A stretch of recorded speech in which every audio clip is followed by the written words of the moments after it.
Hello friends, welcome to பாண்டினார் சமையல். இன்னைக்கு நம்ம பார்க்க போற ரெசிபி என்னன்னு பார்த்தீங்கன்னா, வேர்க்கடலையை வச்சு ஒரு சூப்பரான ஈவினிங் ஸ்நாக்ஸ் எப்படி பண்றதுங்கிறத தான் பார்க்க போறோம்.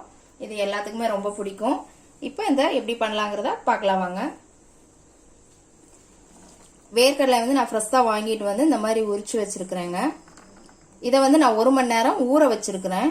நான் ஃப்ரெஷ்ஷாக வாங்கிட்டு வந்ததுனால 1 மணி நேரம் ஊற வச்சிருக்கிறேன். நீங்கள் ரொம்ப நாள் ஆச்சு அப்படின்னா, காஞ்சி போச்சு அப்படின்னா ஒரு 4 மணி நேரம் 5 மணி நேரம் பக்கமே ஊற வச்சு செய்யுங்க. இதை நான் 1 மணி நேரம் ஊற வச்சு கழுவி எடுத்து வச்சிருக்கிறேன்.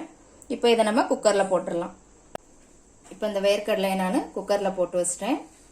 இதில் நம்ம தண்ணி ஊற்றிக்கலாம். அளவாக விட்டுக்கோங்க. இதோட கொஞ்சம் உப்பு சேர்த்துக்கலாம். இது 2 விசில் மட்டும் விட்டா போதுங்க. டக்குன்னு வெந்துடும் நம்ம ஊற வச்சிருக்கிறதுனால. இதை இப்போ வேக வச்சு எடுத்துக்கலாம்.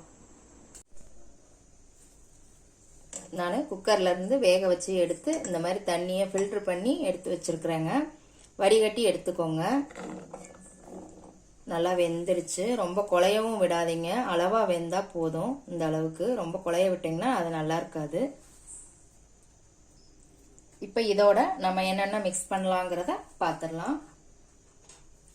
இதில் இப்போ கொஞ்சமாக உப்பு போட்டுக்கலாம். நம்ம கடலையில் வேக வைக்கும் போதேவும் உப்பு போட்டிருக்கிறோம், அதனால் கொஞ்சமாக போட்டுக்கோங்க. 1 ஸ்பூன் பக்கம் தனி மிளகாத்தூள்.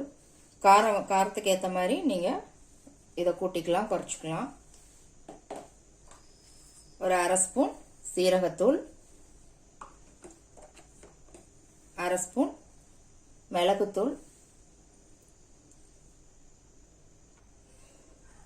இதோட ஒரு பெரிய வெங்காயம் இந்த மாதிரி பொடியா கட் பண்ணிக்கோங்க. 2 பச்சை மிளகாய் சின்ன சின்னதா கட் பண்ணி போட்டுக்கோங்க.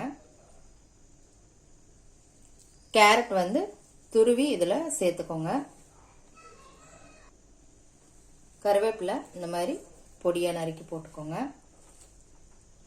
மல்லி இலையும் பொடியா நறுக்கி இதில் போட்டுக்கோங்க. இதோட ஒரு 1/2 லெமன் பிழிஞ்சு விட்டுக்கலாம். அதில் விதையை எடுத்துட்டு பிழிஞ்சு விட்டுக்கோங்க. அந்த புளிப்பு ஃப்ளேவருக்கு தான். நீங்கள் மாங்காய் சீசனில் மாங்காய் இருந்தால் கூட சின்ன சின்னதாக கட் பண்ணி போட்டுக்கலாம். மாங்காய் இல்லாத போது இந்த மாதிரி லெமன் பிழிஞ்சு விட்டுக்கலாம். இப்போ இதை எல்லாத்தையுமே நம்ம நல்லா மிக்ஸ் பண்ணிக்கலாம். இது ரொம்ப ஹெல்தியான ஒரு ஈவினிங் ஸ்நாக்னே சொல்லலாங்க. பீச் சுண்டல்னு சொல்லுவாங்க. இதை தள்ளுவண்டிகள்ல எல்லாம் கிடைக்கும். வெளியில் வாங்குறத விட இந்த மாதிரி வீட்டில் செஞ்சு சாப்பிட்டு பாருங்க, இன்னும் டேஸ்டாக இருக்கும். வீட்டில் இருக்க பொருட்களை வச்சு தான் நம்ம இதை எல்லாத்தையுமே செய்கிறோம். சூப்பரான வேர்க்கடலை ரெசிபி ரெடி ஆயிருச்சு. கண்டிப்பாக செஞ்சு பாருங்க.